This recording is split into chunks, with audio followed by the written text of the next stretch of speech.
참매 예수님, 이관이 필립보입니다. 마테오복음서 18장 가르침을 합니다. 기도하고 시작합니다.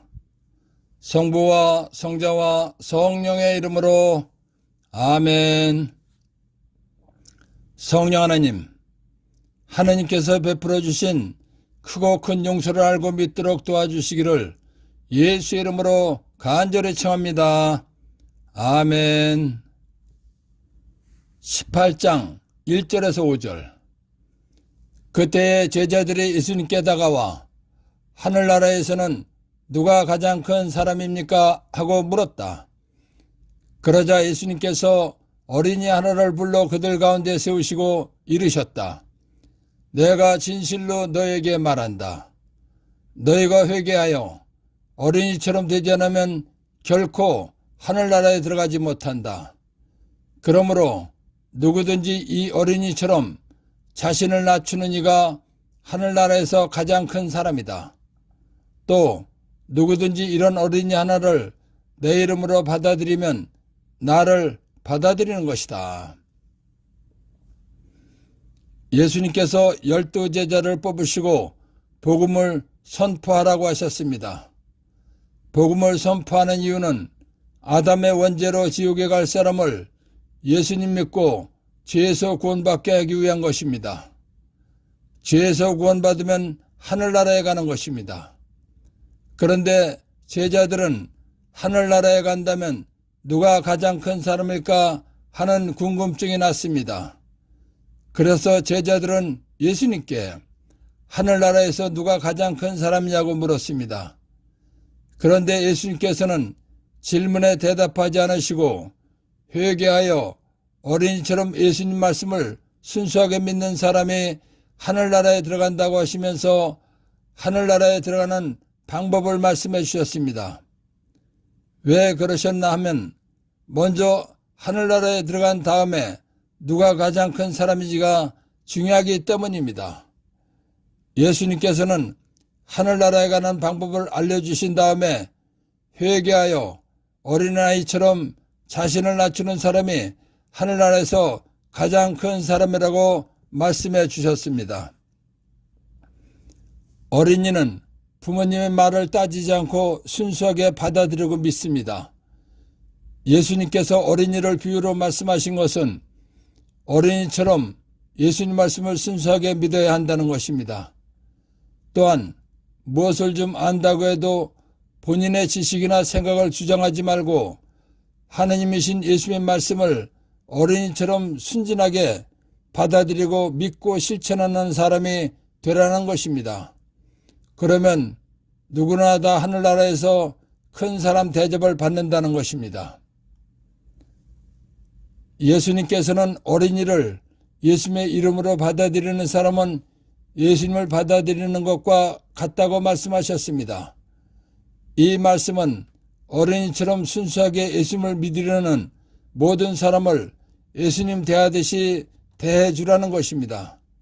그래서 또 누구든지 이런 어린이 하나를 내 이름으로 받아들이면 나를 받아들이는 것이다 라고 말씀하신 것입니다. 1. 너희가 회개하여 어린이처럼 되지 않으면 결코 하늘나라에 들어가지 못한다. 먼저 하늘나라에 들어간 다음에 누가 가장 큰 사람인지가 중요하기 때문에 하신 말씀입니다. 2. 누구든지 이 어린이처럼 자신을 낮추는 이가 하늘나라에서 가장 큰 사람이다. 본인의 지식이나 생각을 주장하지 말고 하느님이신 예수님의 말씀을 어린이처럼 순진하게 받아들이고 믿고 실천하는 사람이면 누구나 다 하늘나라에서 큰 사람 대접을 받는다는 것입니다. 3. 누구든지 이런 어린이 하나를 내 이름으로 받아들이면 나를 받아들이는 것이다.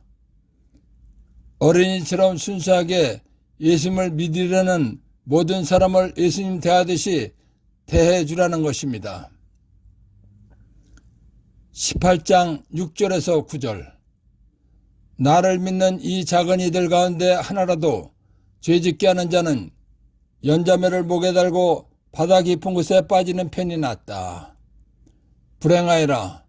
남을 죄짓게 하는 일이 많은 이 세상. 사실 남을 죄짓게 하는 일은 일어나기 마련이다. 그러나 불행하여라. 남을 죄짓게 하는 일을 하는 사람. 내 손이나 발이 너를 죄짓게 하거든 그것을 잘라 던져버려라. 두 손이나 두 발을 가지고 영원한 불에 던져지는 것보다 불구자나 절름발이로 생명에 들어가는 편이 낫다. 또 내 눈이 너를 죄짓게 하거든 그것을 빼 던져버려라. 두 눈을 가지고 불타는 지옥에 던져지는 것보다 한 눈으로 생명, 하늘나라에 들어가는 편이 낫다. 베드로일서 1장 9절. 여러분의 믿음의 목적인 영혼의 구원을 얻을 것이기 때문입니다. 예수님을 믿는 목적은 영혼이 죄에서 구원받기 위한 것입니다.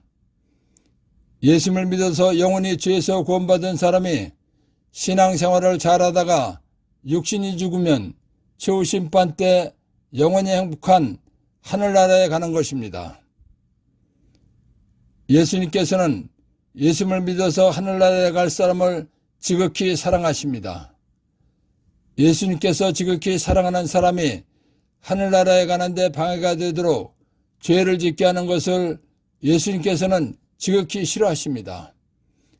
예수님께서는 예수님 믿는 사람에게 죄를 짓게 한 사람은 지옥불 속에 가는 벌을 받는다는 것입니다. 그렇기 때문에 예수님 믿는 사람을 죄짓게 할 일이 생긴다면 지옥불 속에 가지 않기 위해서 차라리 연자매를 목에 달고 시체가 떠오를 수 없는 바다 깊은 곳에 빠져 죽는 것이 낫다는 말씀을 하신 것입니다. 이 세상에서는 남을 죄짓게 하는 일이 많이 일어난다는 것입니다. 남을 죄짓게 하는 것은 지옥에 갈 벌을 쌓는 것이기 때문에 불행한 일이라는 것입니다. 그렇기 때문에 손이나 발 때문에 남을 죄짓게 하고 지옥에 갈 일이 생긴다면 차라리 잘라버리라는 것입니다. 두 손이나 두 발 때문에 지옥불 속에 가는 것보다는 한 손이나 한 발 없이 살다가 하늘나라에 가는 것이 더 낫다는 것입니다. 또한 두 눈이 있어서 죄를 짓고 지옥에 갈 일이 생긴다면 차라리 한 눈을 빼어 버리라는 것입니다. 두 눈을 뜨고 죄를 짓고 지옥불 속에 가는 것보다는 차라리 한 눈으로 살다가 하늘나라에 가는 것이 더 낫다는 것입니다. 예수님께서 이런 말씀을 하신 이유는 남을 죄짓게 하면 그 벌로 지옥에 가기 때문이라는 것입니다. 예수님께서 남을 죄짓게 할 바엔 활동하면서 살아가는데 가장 중요한 손이나 발을 잘라버리라 또는 눈을 빼어버리라 라고 말씀하셨습니다. 그 이유는 죄의 결과는 너무나 나쁘다는 것을 깨우쳐 주시기 위한 것입니다. 죄의 결과가 너무나 나쁘고 불행한 것이니까 절대로 죄를 짓지 말라는 것을 강하게 알려주신 것입니다. 그래서 또 내 눈이 너를 죄짓게 하거든 그것을 빼 던져버려라. 두 눈을 가지고 불타는 지옥에 던져지는 것보다 한 눈으로 생명, 하늘나라에 들어가는 편이 낫다 라고 말씀하신 것입니다. 1. 연자매를 목에 달고 바다 깊은 곳에 빠지는 편이 낫다. 예수님께서 지극히 사랑하는 예수님 믿는 사람을 죄짓게 할 일이 생긴다면 지옥불 속에 가지 않기 위해서 차라리 연자매를 목에 달고 시체가 떠오를 수 없는 바다 깊은 곳에 빠져 죽는 것이 낫다는 것입니다. 2. 연자맷돌. 둥글고 넓적한 돌판 위에 그보다 작고 둥근 돌을 세로로 세워서 이를 말이나 소 따위로 하여금 끌어 돌리게 하여 곡식을 찢는 데 사용하는 돌입니다. 3. 불행하여라. 남을 죄짓게 하는 일을 하는 사람. 예수님 믿는 사람에게 죄를 짓게 한 사람은 지옥불 속에 가는 벌을 받기 때문입니다. 4. 불구자나 절름발이로 생명에 들어가는 편이 낫다. 두 손이나 두 발 때문에 남을 죄짓게 하고 지옥불 속에 가는 것보다는 한 손이나 한 발 없이 살다가 하늘나라에 가는 것이 더 낫다는 것입니다. 5. 한눈으로 생명, 하늘나라에 들어가는 편이 낫다. 두 눈이 있어서 죄를 짓고 지옥불 속에 갈 일이 생긴다면 차라리 한 눈을 빼버리고 살다가 하늘나라에 가는 것이 더 낫다는 것입니다. 18장 10절에서 11절. 너희는 이 작으니 예수님 믿는 사람들 가운데 하나라도 업신여기지 않도록 주의하여라. 내가 너희에게 말한다. 하늘에서 그들의 천사들이 하늘에 계신 내 아버지의 얼굴을 늘 보고 있다. 사람의 아들은 잃어버린 것들을 구하러 왔기 때문이다. 작은 이들이란 예수님을 믿고 의지하는 겸손하고 순수하고 소박한 사람들을 말하는 것입니다. 또한 잘났다는 사람들이 볼 때 보잘것없게 보이는 사람들을 말하는 것입니다. 예수님께서는 잘났다고 생각하고 스스로 똑똑하다고 생각하여 예수님을 외면하는 사람을 찾아오신 것이 아닙니다. 예수님께서는 스스로 아무 힘도 없다고 느끼면서 하나님을 믿고 의지하는 겸손한 사람들을 찾아 구원하러 오신 것입니다. 예수님께서는 예수님 믿는 사람들을 사랑하십니다. 그렇기 때문에 예수님께서 사랑하시는 사람들을 무시하면 예수님께서도 싫어하시는 것입니다. 그것뿐만 아니라 예수님께서 사랑하는 사람들을 무시하면 그들이 무시하는 사람들의 천사들이 하나님께 그런 상황을 말씀드린다는 것입니다. 그러면 하나님께서 굉장히 속상하시고 화가 나신다는 것입니다.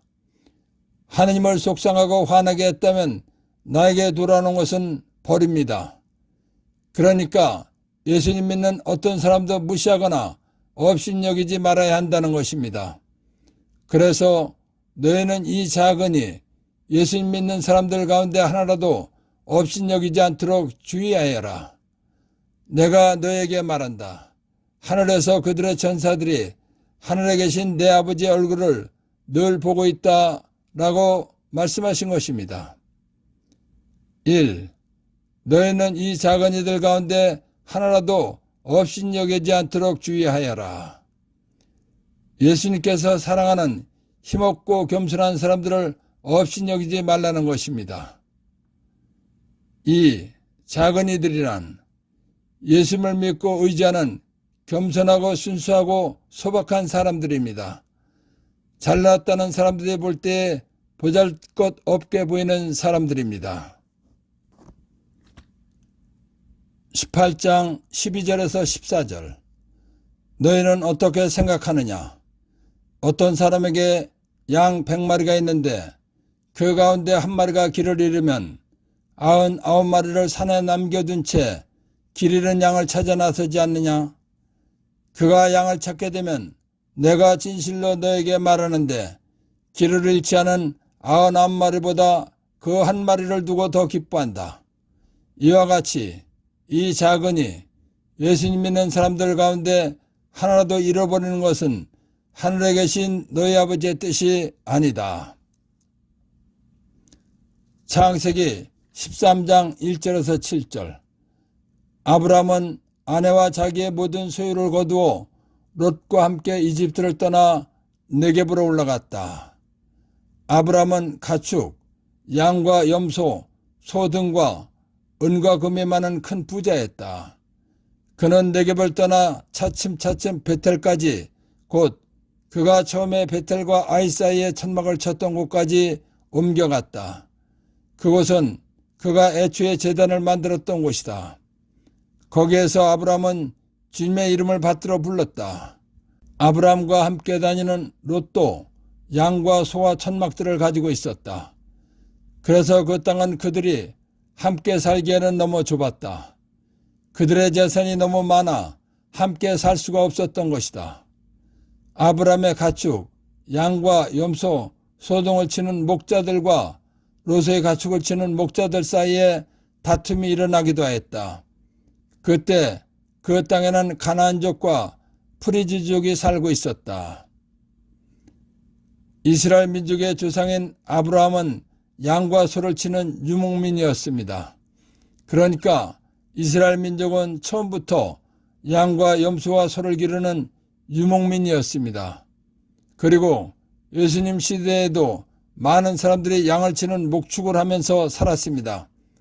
그렇기 때문에 이스라엘 사람들은 양에 대해서 너무나 잘 알고 있습니다. 그래서 양을 비유로 말하면 이스라엘 사람들은 모두가 다 잘 알아듣는 것입니다. 양을 치는 목자에게는 양이 재산입니다. 그러니까 목자에게 양은 아주 귀하고 소중한 것입니다. 그런데 양 100마리를 치는 목자가 그 중에 한 마리를 잃어버렸다면 귀하고 소중한 양을 찾기 위해서 잃어버리지 않은 99마리 양을 놔두고 잃어버린 양을 찾아 나서는 것은 아주 당연한 것입니다. 목자가 잃어버린 양을 찾으면 너무나 기쁜 것입니다. 이스라엘 사람들은 잃어버린 양을 찾은 목자의 기쁨이 어떤 것인지 잘 알고 있는 사람들입니다. 예수님께서 잃어버린 양을 되찾은 비유를 말씀하신 것은 예수님 믿는 사람 하나하나를 다 소중하게 여기신다는 것을 말씀하신 것입니다. 그리고 하나님 아버지께서는 예수님 믿는 사람 중에 하나라도 잘못되지 않고 망하지 않기를 걱정하시는 분이라는 것을 알려주신 것입니다. 혹시라도 내가 믿음의 길을 잃고 헤매면 목자가 잃어버린 양을 찾듯이 하나님께서 나를 찾으신다는 것입니다.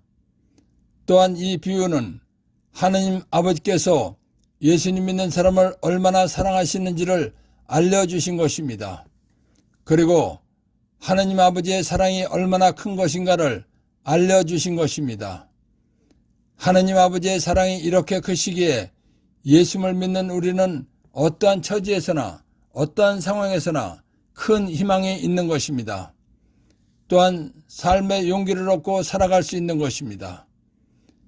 하나님 아버지는 나를 나보다 더 사랑하시는 분이십니다. 우리는 하나님 아버지의 사랑에 힘입어서 힘과 용기를 내어 더욱 예수님 잘 믿고 살다가 영원히 행복한 하늘나라에 가야 하는 것입니다. 이것이 하나님께서 우리를 사랑하시는 목적입니다. 그리고 하나님의 바라심이십니다. 그래서 이와 같이 이 작은이 예수님 믿는 사람들 가운데 하나라도 잃어버리는 것은 하늘에 계신 너희 아버지의 뜻이 아니다 라고 말씀하신 것입니다. 1. 길을 잃지 않은 99마리보다 그 한 마리를 두고 더 기뻐한다. 예수님 믿는 사람 하나하나를 다 소중하게 여기신다는 것입니다. 2. 이 작은 이들 가운데 하나라도 잃어버리는 것은 하늘에 계신 너희 아버지의 뜻이 아니다. 예수님 믿는 사람 중에 하나라도 잘못되지 않고 망하지 않기를 걱정하시는 분이시며 내가 믿음의 길을 잃고 헤매면 목자가 잃어버린 양을 찾듯이 나를 찾으시는 분이시라는 것입니다. 되찾은 양의 비유에서 발견한 보물 1.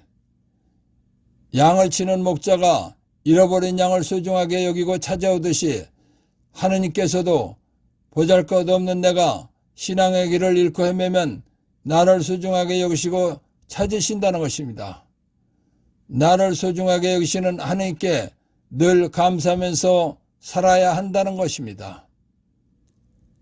되찾은 양의 비유에서 발견한 보물 2. 하나님 아버지는 나를 나보다 더 사랑하시는 분이십니다. 하나님 아버지의 사랑에 힘입어서 힘과 용기를 내어 더욱 예수님 잘 믿고 살다가 영원히 행복한 하늘나라에 가야 한다는 것입니다. 18장 15절에서 18절. 네 형제가 너에게 죄를 짓거든 가서 단둘이 만나 그를 타일러라. 그가 네 말을 들으면 네가 그 형제를 얻은 것이다. 그러나 그가 네 말을 듣지 않거든 한 사람이나 두 사람을 더 데리고 가거라. 모든 일을 둘이나 세 증인의 말로 확정지어야 하기 때문이다. 그가 그들의 말을 들으려고 하지 않거든 교회에 알려라. 교회의 말도 들으려고 하지 않거든 그를 다른 민족 사람이나 세리처럼 여겨라. 내가 진실로 너희에게 말한다. 너희가 제자들이 무엇이든지 땅에서 매면 하늘에서도 매일 것이고 너희가 제자들이 무엇이든지 땅에서 풀면 하늘에서도 풀릴 것이다. 신명기 19장 15절. 어떤 사람이 저지르는 모든 잘못과 관련하여 그의 어떤 죄나 잘못이든지 증인 한 사람만으로는 그 증언이 성립되지 못하고 증인 둘이나 셋의 증언이 있어야 유죄가 성립된다. 사람은 불완전하게 창조되었기 때문에 누구나 유혹에 빠져서 남을 헐뜯기도 하고 모함하기도 하고 험담하기도 하면서 죄를 짓는 것입니다. 죄는 하느님께서 지극히 싫어하시는 것입니다. 또한 사람 간에도 불편함을 주고 벽을 쌓게 하고 멀어지게 하는 것입니다. 그러니까 죄란 아주 나쁜 것입니다. 그러나 사람은 불완전하기 때문에 살면서 죄를 짓고 살게 되어 있는 것입니다. 예수님께서는 하느님께서도 지극히 싫어하시고 사람과의 관계를 멀리하게 하는 죄를 형제가 나에게 지었을 때는 잘못을 깨닫고 화해하도록 알려주라는 것입니다. 예수님께서 단둘이 만나서 타협을 하고 말씀하신 이유는 죄 지은 사람의 자존심을 살려주라는 것입니다. 죄를 지은 형제에게 죄를 졌다는 것을 알려주었을 때 잘못을 인정하고 용서를 청하면 잃었던 사람을 얻은 것이나 마찬가지라는 것입니다. 예수님께서는 이러한 방법으로 서로 좋은 관계를 만들어가면서 잘 살라는 것입니다. 그런데 죄를 지은 형제에게 잘못했다는 것을 알려주어도 잘못했다고 하면서 화해를 하지 않는다면 둘이나 세 사람이 함께 알려주라는 것입니다. 둘이나 세 사람이 함께 알려주라는 것은 신명기 말씀처럼 죄가 있다는 것을 증명하기 위한 것입니다.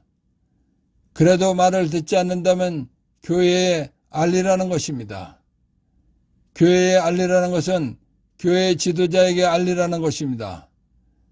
교회 지도자가 잘못했다는 것을 알려주었는데도 그 말을 듣지 않는다면 그 사람은 하나님을 믿는 사람이라고 할 수 없다는 것입니다. 이런 사람은 더 이상 하나님을 믿는 사람이라고 할 수 없기 때문에 하나님을 믿지 않는 사람처럼 대하라는 것입니다. 그래서 그가 그의 말을 들으려고 하지 않거든 교회에 알려라. 교회의 말도 들으려고 하지 않거든 그를 다른 민족 사람이나 세리처럼 여겨라 라고 말씀하신 것입니다.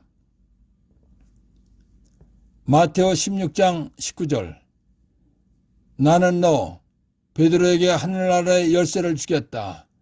그러니 네가 무엇이든지 땅에서 매면 하늘에서도 매일 것이고 네가 무엇이든지 땅에서 풀면 하늘에서도 풀릴 것이다. 예수님께서 베드로 위에 계율을 세우시고 베드로에게 예수님의 지상 모든 권한을 위임해 주셨습니다. 예수님께서 베드로에게 권한을 위임해 주셨듯이 베드로 이외의 제자들에게도 교회에서 일어난 문제에 대한 결정 권한을 주신 것입니다. 베드로에게는 예수님의 전권을 위임해 주셨지만 베드로 이외의 제자들에게는 전권을 위임해 주신 것이 아닙니다. 예수님께서 베드로 이외의 제자들에게는 각자가 맡은 교회 내에서 일어나는 문제에 대한 권한을 주신 것입니다. 그렇기 때문에 베드로에게 주신 권한과는 다른 권한입니다. 예수님께서 베드로 이외의 제자에게 주신 권한에 따라서 제자들이 결정하는 것은 예수님께서 인정하신다는 것입니다. 그래서 내가 진실로 너에게 말한다. 너희가 제자들이 무엇이든지 땅에서 매면 하늘에서도 매일 것이고 너희가 제자들이 무엇이든지 땅에서 풀면 하늘에서도 풀릴 것이다 라고 말씀하신 것입니다. 1. 가서 단둘이 만나 그를 타일러라. 죄 지은 사람의 자존심을 존중해 주라는 것입니다. 2. 그가 내 말을 들으면 내가 그의 형제를 얻은 것이다. 죄를 지은 형제에게 죄를 졌다는 것을 알려주었을 때 잘못을 인정하고 용서를 청하면 잃었던 사람을 얻은 것이나 마찬가지라는 것입니다. 3. 그가 그들의 말을 들으려고 하지 않거든 교회에 알려라. 둘이나 세 사람이 함께 죄가 있다는 것을 알려주어도 말을 듣지 않으면 교회의 지도자에게 알리라는 것입니다. 4. 교회의 말도 들으려고 하지 않거든 그를 다른 민족 사람이나 세리처럼 여겨라. 교회 지도자가 잘못했다는 것을 알려주었는데도 그 말을 듣지 않는다면 그 사람은 하나님을 믿는 사람이라고 할 수 없기 때문에 하나님을 믿지 않는 사람처럼 대하라는 것입니다. 5. 교회. 예수님 믿는 사람 둘 이상의 모임을 말하는 것입니다. 성당은 교회가 아니고 교회 건물입니다. 6. 너희가 제자들이 무엇이든지 땅에서 풀면 하늘에서도 풀릴 것이다. 마태복음 16장 19절 참고. 예수님께서 베드로 이외의 제자들에게는 각자가 맡은 교회 내에서 일어나는 문제에 대한 권한을 주신 것입니다. 그 권한으로 결정한 것은 예수님께서 인정하신다는 것입니다. 18장 19절에서 20절. 내가 또 진실로 너희에게 말한다. 너희 가운데 두 사람이 이 땅에서 마음을 모아 무엇이든 청하면 하늘에 계신 내 아버지께서 이루어 주실 것이다. 두 사람이나 세 사람이라도 내 이름으로 모인 곳에는 나도 함께 있기 때문이다. 마태복음 7장 7절에서 8절. 청하여라 너에게 주실 것이다. 찾아라 너희가 얻을 것이다. 문을 두드리라 너에게 열릴 것이다. 누구든지 청하는 이는 받고 찾는 이는 얻고 문을 두드리는 이에게는 열릴 것이다. 하느님께서 사람을 만드실 때 완전하게 만들지 않으셨습니다. 하느님께서 사람을 완전하게 만들지 않으신 것은 하느님의 도움을 받고 살도록 만들어 놓으셨다는 것입니다. 즉 살아가는 데 필요한 것을 전능하신 하느님께 기도해서 도움을 받고 살도록 만들어 놓으셨다는 것입니다. 그렇기 때문에 예수님께서 기도해서 하나님의 도움을 받고 살라고 기도하는 방법을 알려주신 것입니다. 기도하는 방법을 알려주신 예수님께서 이번에는 응답받는 방법을 알려주셨습니다. 예수님 믿는 사람 둘 이상이 마음을 모아서 기도하면 하나님 아버지께서 들어주신다는 것입니다. 하나님 아버지께서 기도를 들어주신다는 것은 응답해 주신다는 것입니다. 예수님 믿는 사람 둘 이상이 모여서 기도하면 응답해 주신다고 하셨습니다. 왜 그런 말씀을 하셨는가 보겠습니다. 예수님 믿는 사람이 한 사람만 있을 때는 교회라고 하지 않는 것입니다. 그러나 예수님 믿는 사람 두 사람 이상이 모이면 교회라고 하는 것입니다. 예수님께서는 예수님 이름 때문에 모이는 곳에는 함께 하신다는 것입니다. 예수님 이름으로 모여서 기도하는 곳에 예수님께서 함께 하신다는 것은 기도를 응답받도록 도와주시려고 함께 하신다는 것입니다. 예수님은 삼위일체 하느님이십니다. 하느님께서는 우리의 기도를 들어주시는 분이십니다. 그러니까 우리의 기도를 들어주실 하느님이신 예수님께서 함께 해주신다면 그 기도가 응답받는 것은 당연한 것입니다. 그렇기 때문에 두 사람 이상이 모여서 마음을 모아 기도하면 응답해 주신다는 것입니다. 그래서 두 사람이나 세 사람이라도 내 이름으로 모인 곳에는 나도 함께 있기 때문이다 라고 말씀하신 것입니다. 1. 예수 이름으로 모여서 기도하면 아버지께서 들어주시는 이유. 예수님 믿는 사람 둘 이상이 모이면 교회라고 하는 것입니다. 예수님께서는 둘 이상의 모인 곳에 함께 하신다고 하셨습니다. 예수님께서는 기도를 들어주시는 삼일체 하나님이시기 때문입니다. 18장 21절에서 22절. 그때 베드로가 예수님께 다가와 주님, 제 형제가 저에게 죄를 지으면 몇 번이나 용서해 주어야 합니까? 7번까지 해야 합니까? 하고 물었다. 예수님께서 그에게 대답하셨다. 내가 너에게 말한다. 7번이 아니라 77번까지라도 용서해야 한다. 베드로가 예수님께 제 형제가 저에게 죄를 지으면 몇 번이나 용서해 주어야 합니까? 하고 물었습니다.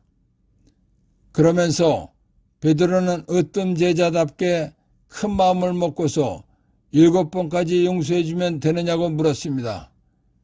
그러자 예수님께서는 77번이라도 용서해 줘야 한다고 말씀하셨습니다.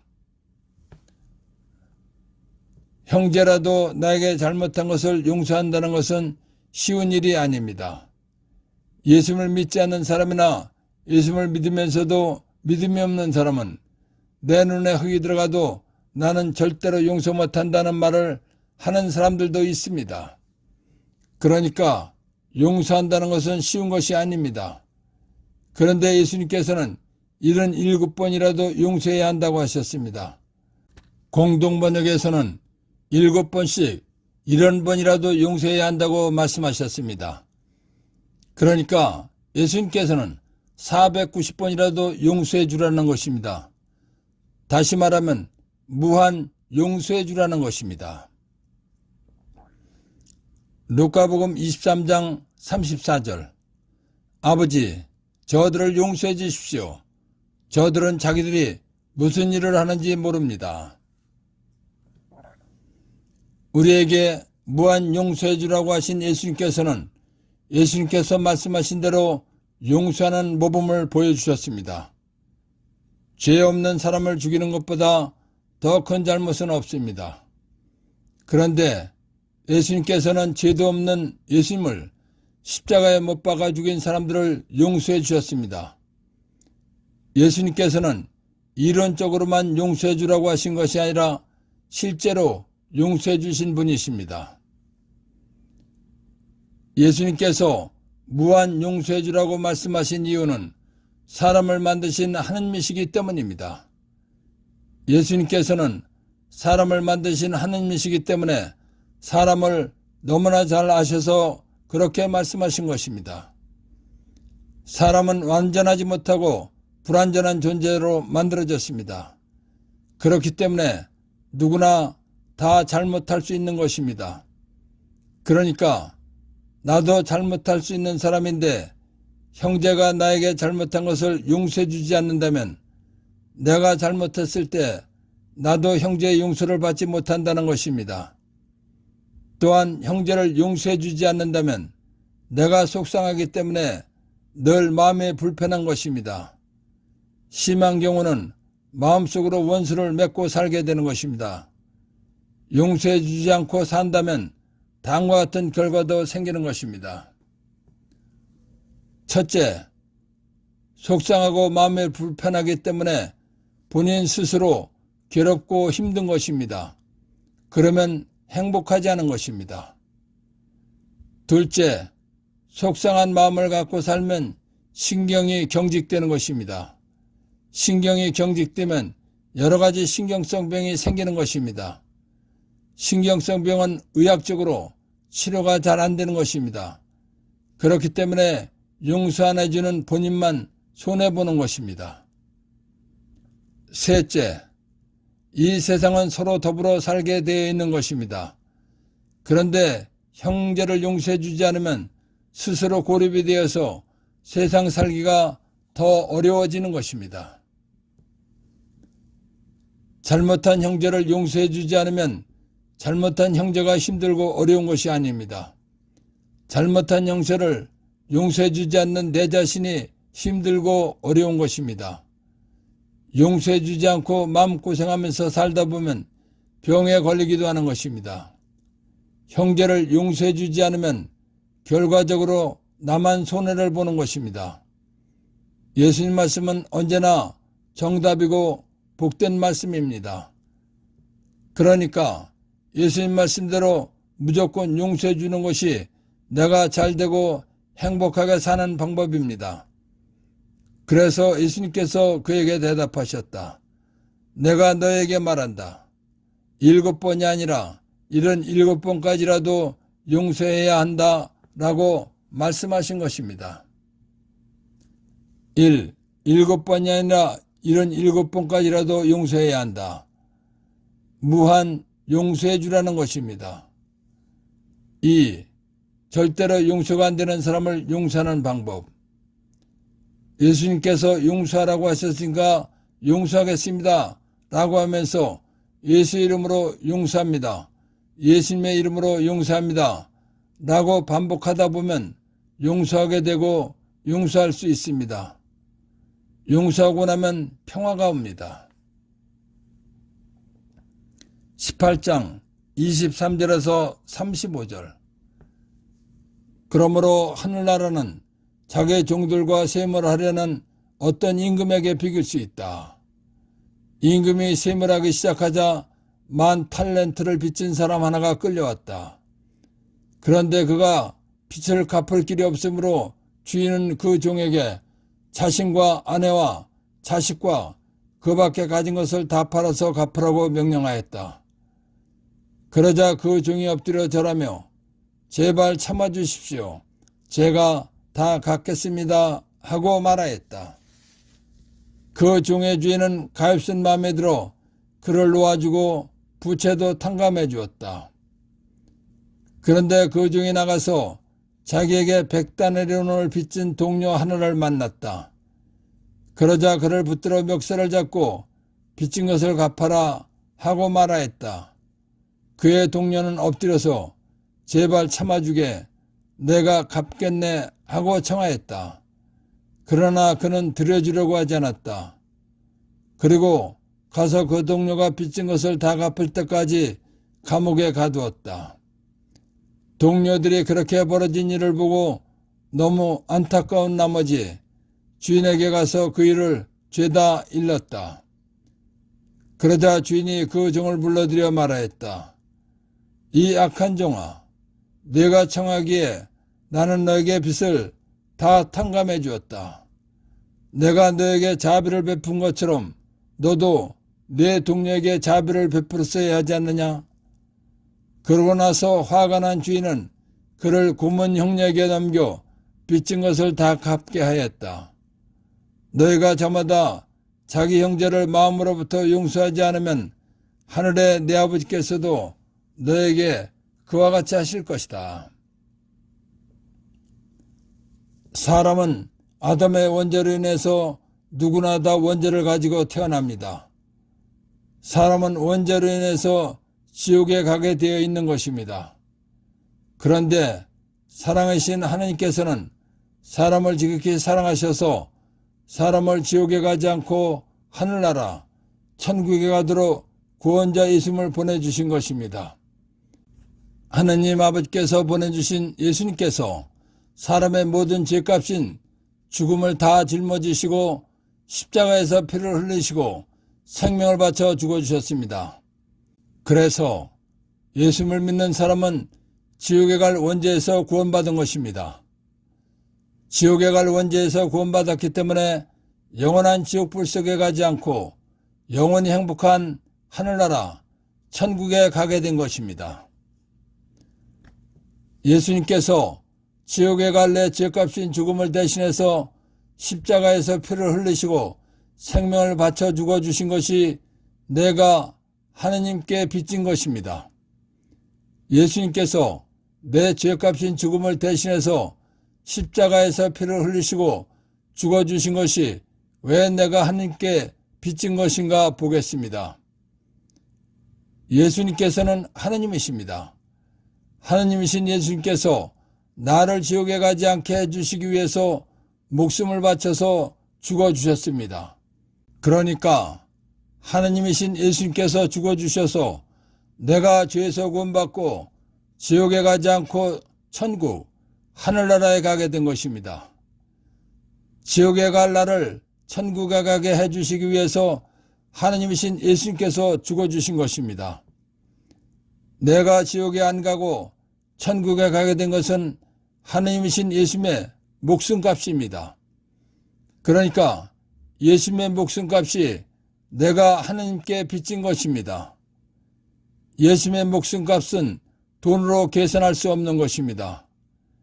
예수님께서 내 죄값을 대신해서 죽어주신 것은 돈으로는 계산할 수 없는 빚입니다. 그래서 1만 탈렌트를 빚진 종의 비유를 말씀하신 것입니다. 1만 탈렌트는 현 시세로 계산하면 9조 원입니다. 이런 돈을 갚을 수 있는 사람은 거의 없습니다. 사람은 누구나 하느님께 9조 원의 빚을 탕감, 용서받은 것입니다. 그런데 나에게 100다나리온, 1,500만 원을 빚진 사람을 탕감, 용서해 주지 않는다면 너무나 인색한 것입니다. 하느님께서는 이런 인색한 사람에게는 그 사람처럼 인색하게 대해 주신다는 것입니다. 하느님께서 우리를 인색하게 대하신다면 우리는 절망뿐인 것입니다. 예수님께서 자비를 베풀면서 살라고 1만 탈렌트를 빚진 종을 비유로 말씀하신 이유는 사람은 누구나 하느님께 빚진 것을 갚을 수 없다는 것을 알라는 것입니다. 다시 말해서 사람은 하느님께 갚을 수 없는 빚을 진 사람들이라는 것을 알려주신 것입니다. 사람은 하느님께 갚을 수 없는 빚을 졌지만 하느님께서는 예수님 믿는 것 하나로서 다 탕감, 용서해 주셨다는 것입니다. 하느님으로부터 이토록 엄청난 빚을 탕감받았으니 우리도 나에게 잘못한 사람을 용서해 주라는 것입니다. 나는 하느님으로부터 계산할 수 없는 어마어마한 탕감을, 용서를 받았으면서 사람들이 잘못한 사소한 것을 용서해 주지 않는다면 하느님께서도 우리에게 베풀어 주셨던 용서, 탕감의 은혜를 거두어 들이신다는 것입니다. 하느님께서 나에게 베풀어 주신 용서의 은혜를 거두어 가신다면 나는 참으로 불행해지는 것입니다. 예수님께서는 남을 용서해 주더라도 형식적으로 용서해 주어서는 안 된다는 것입니다. 용서를 하되 진실한 마음으로 용서해 주라는 것입니다. 진실한 마음으로 용서해 주고 화해하고 평화롭고 행복하게 살라는 것입니다. 예수님 말씀대로 평화롭고 행복하게 살면 나는 예수님과 좋은 관계를 맺고 사는 것입니다. 그러나 내가 남을 진심으로 용서해 주지 않는다면 하나님 아버지께서도 나를 용서해 주지 않으신다는 것입니다. 내가 하나님으로부터 진실한 용서를 받지 못한다면 그 결과는 비참함과 절망뿐인 것입니다. 예수님께서는 내가 예수님 말씀대로 용서하고 평화를 누리면서 행복하게 살기를 바라시면서 매정한 종의 비유를 말씀해 주신 것입니다.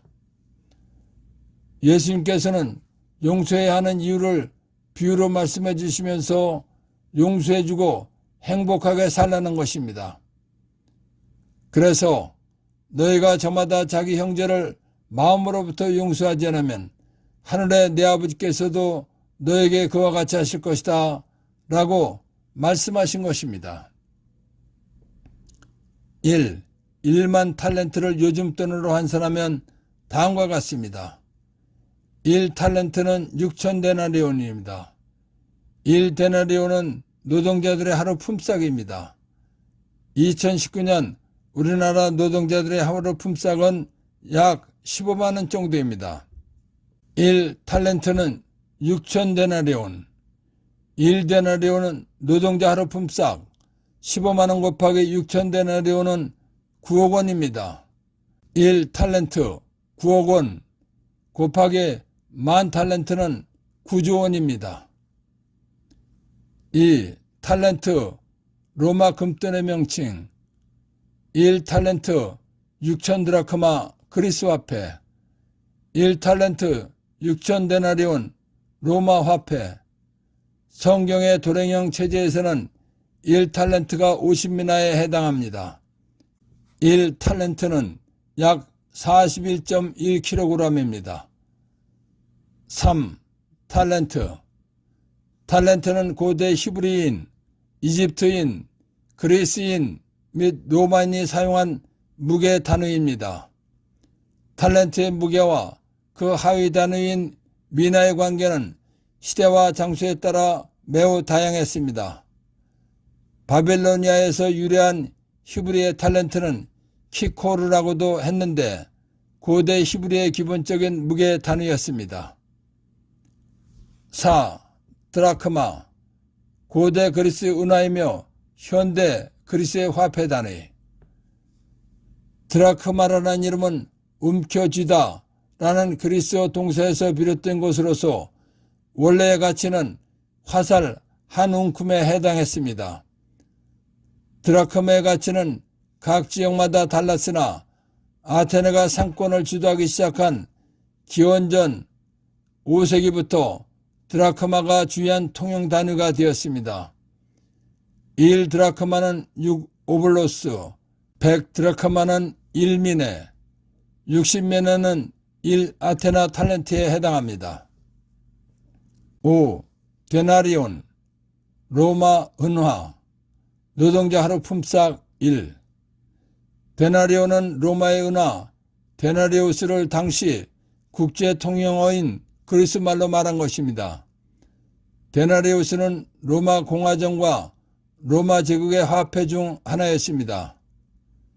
데나리온은 기원전 211년 제2차 포에니 전쟁 중 로마 원로원에 의해서 발행되기 시작된 이후 로마의 영토가 넓어지며 우수한 은화로 교육을 비롯해 돈이 사용되는 모든 분야에서 인기 있는 화폐가 되었습니다.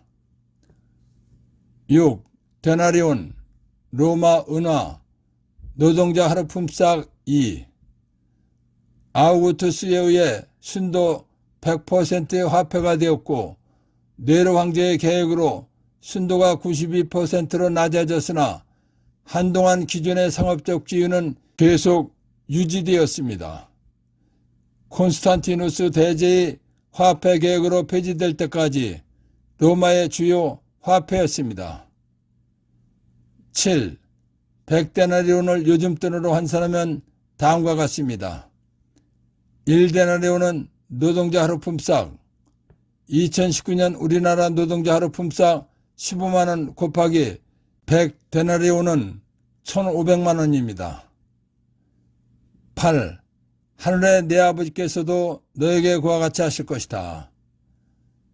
나는 하느님으로부터 계산할 수 없는 어마어마한 탕감을 용서를 받았으면서 사람들이 잘못한 사소한 것을 용서해 주지 않는다면 하느님께서도 우리에게 베풀어 주셨던 용서, 탕감의 은혜를 거두어 들이신다는 것입니다. 매정한 종의 비유에서 발견한 보물. 나는 하느님으로부터 무한한 용서를 받고 사는 사람이라는 것입니다. 나는 하느님으로부터 무한한 용서를 받고 산다는 것을 기억하고 늘 예수님께 감사드리며 예수님 말씀대로 나도 용서하면서 살아야 한다는 것입니다.